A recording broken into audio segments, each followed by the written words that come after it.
Mr. President, I'd like to just comment on Senator Kyle's, Senator from Arizona's remarks about Medicaid Advantage. I was surprised to hear that the legislation provides for grandfathering in Medicaid Advantage benefits in 2 states.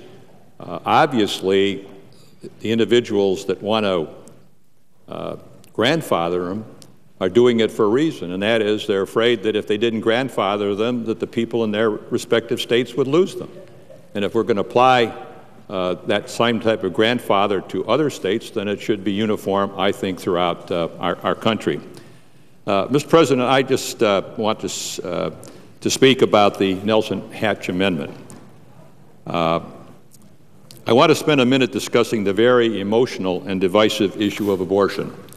Mr. President, I personally believe that all children, born and unborn, are a precious gift from God, and we have a moral responsibility to protect them. And it grieves me to think that it's been 40 million abortions performed in this country since 1973. Think of that, 40 million abortions since 1973. Probably the worst, one of the worst records probably anywhere in the world, United States of America.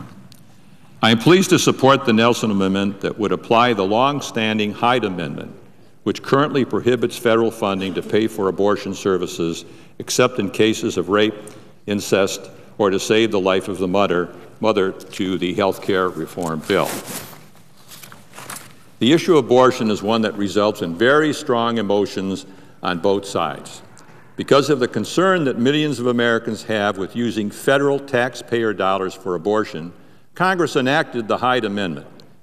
As my colleagues know, the Hyde Amendment has restricted federal Medicaid dollars from paying for abortions since 1977 and has been applied to all federally funded health care programs, including the Federal Employees Health Benefits Program.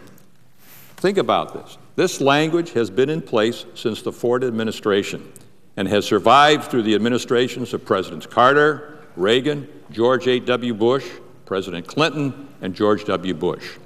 They had 3 years, 33 years, and all of a sudden, my colleagues want to change our policy on federal funding of abortion. Mr. President, we shouldn't be making this type of sweeping policy change in this health care legislation. And the Nelson Amendment is a necessary addition to the bill in order to protect our current policy and the unborn. I understand that not everyone in this country agrees with my position on abortion. And again, I know that this issue deeply divides Americans on ethical, moral, and religious grounds. While I have said that I don't agree with abortion and believe Roe versus Wade should be overturned, the Nelson Amendment, this is really important, does not prevent anyone from seeking an abortion. It does not overturn Roe versus Wade, and it does not place any new restrictions on access to abortions. None whatsoever. It simply assures that taxpayer dollars will not pay for services that cause such deep moral divisions in our nation. I think it's notable that this amendment is one of the few bipartisan amendments that the Senate will consider as part of this debate.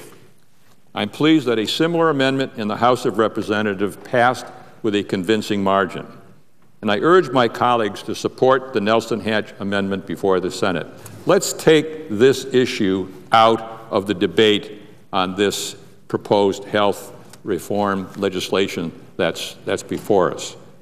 Recognizing that millions of Americans are concerned that federal dollars are going to be used for something that many of us feel is not right. People can still use their private dollars. They can still do what they've been doing in the past for the last 33 years. So let's pass this amendment and get on with it. And there are other issues I know that have to be reconciled. But I'm urging my colleagues, please give serious consideration to the Hatch-Nelson Amendment. Thank you.